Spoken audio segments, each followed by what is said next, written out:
Okay, so I think that every guy by the time he turns 40 should be able to make at least one signature dish. And around my house on Friday nights, we like to make gourmet pizza. Now, today I'm going to be showing you, it's actually Thursday, and I'm going to be showing you the prep work that I do for our gourmet Mexican pizza. Now, you may have heard of vegetarian pizzas before.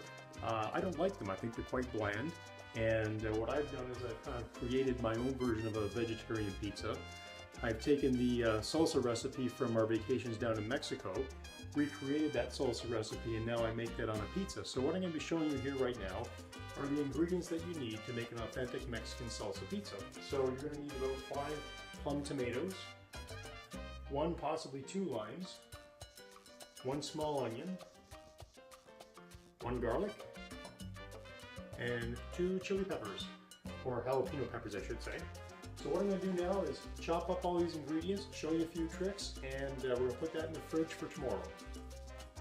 Now I used a steak knife for the tomatoes.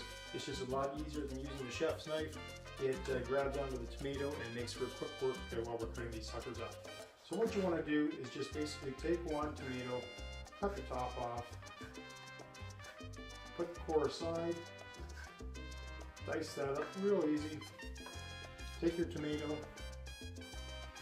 cut that into 4 reasonably sized slices. Again, we're just going to cut through these. We want to chunk them up. And this is really the easiest way that I've found to do this. Nice square cubes. Just like that. Grab the other 2 pieces. Again, make 4 cuts.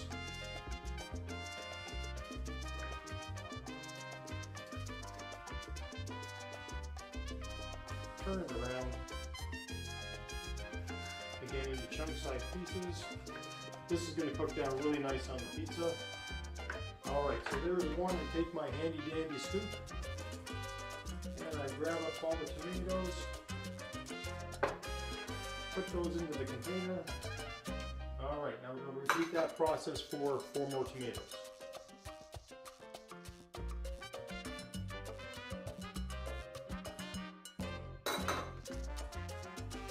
Okay, so we've got the prep work for the tomatoes done. Now we're going to be doing up our jalapeno peppers. Now, depending on how hot you like your salsa, you can use the entire pepper and seeds from both peppers. I'll cut the tops off.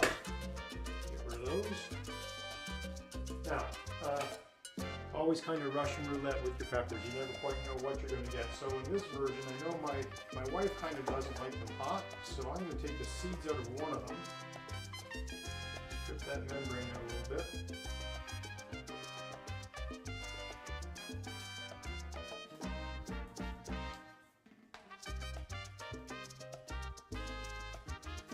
I and my son do like our jalapenos hot, and put that off to the side for a sec.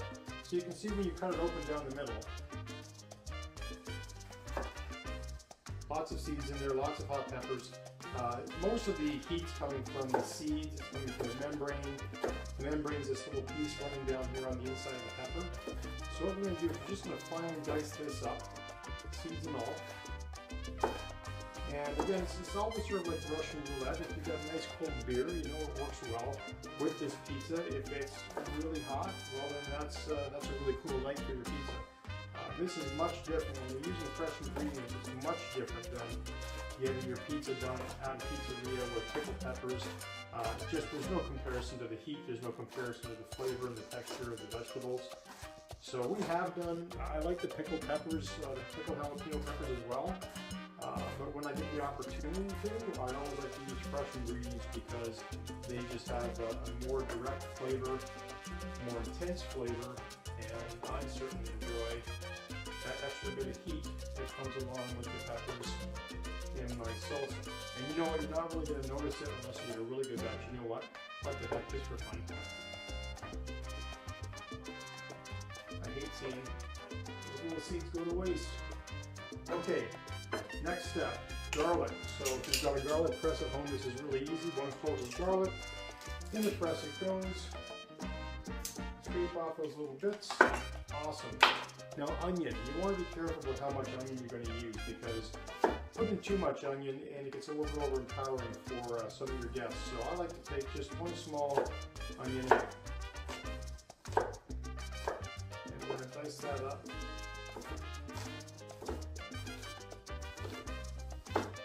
Just in a small bit. You don't want anybody to get a big chunk of onion in your salsa. Now the thing about this though is it will be cooked, so unlike the salsa that you might be having with chips, when you are cooking with onions, they're going to cook down and they're going to lose a little bit of their heat. So it doesn't really matter how big the chunks are. I just like to keep the chunks on the small side. Sometimes you've got people who don't like onions, and or probably they don't like onions and don't realize it's in pretty much everything you make.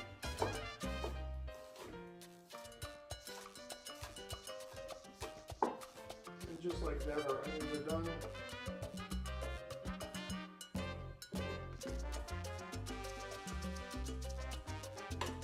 Okay, next thing we're going to do is we're going to take a little bit of cilantro. So I got some fresh cilantro here. I normally keep it in the fridge. I keep it in a glass filled with water. We're going to use about half this bunch of cilantro. I'm just going to break that off. And what we're going to do is just dice that out real fine. Well, not real fine. I mean, you're going to just dice it up. Again, when you get cilantro, fresh herbs cooking down, they really sort of lose their intensity or their flavor when you cook them. So, big chunks of cilantro, that's awesome. Now, I'm going to tell you a trick about your lime. Okay, with the lime, you've got two things here. One of the things you pay for, the other one is free. You pay for the lime juice that's on the inside, but the lime zest packs a lot of power. And in this particular recipe that we're going to do on this pizza, I'm going to take the lime zest off. I'm going to put it in a bowl. I'm going to put that in the fridge with some saran wrap over top of it, just so that it stays sort of fresh for tomorrow. And when the pizza comes out of the oven, I'm going to be hitting it with some kosher salt and with this lime zest. And it's going to give it a real lime flavor. You can't do that before you make the pizza because then it's going to burn while it's in the oven. So just really quickly, we're going to zest up this lime.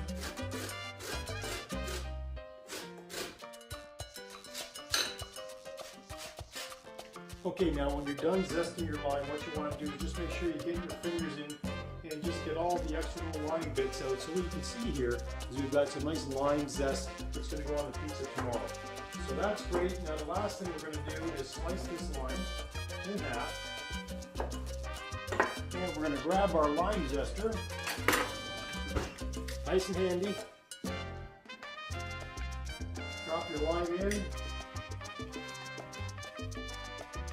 Give it a quick little squirt.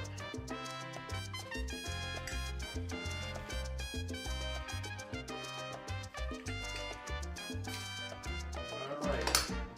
Last thing we're going to do is get a little hit of kosher salt. Good decent pinch. Some fresh cracked black pepper. Alright. We're just going to mix that up real quick. So what I'll do is on Friday nights I'll make up a quick guacamole, and I'll just have the avocados, put them into a bowl, and I'll use some of this salsa mixture to flavor the avocados, to flavor the guacamole, and just sort of fold it in after the guacamole is ready to go. That way, you know, on Friday nights when you're serving pizza for your family, you know, you're not doing a ton of cooking. I'm going to show you in my next video or in the next section how to make the pizza dough.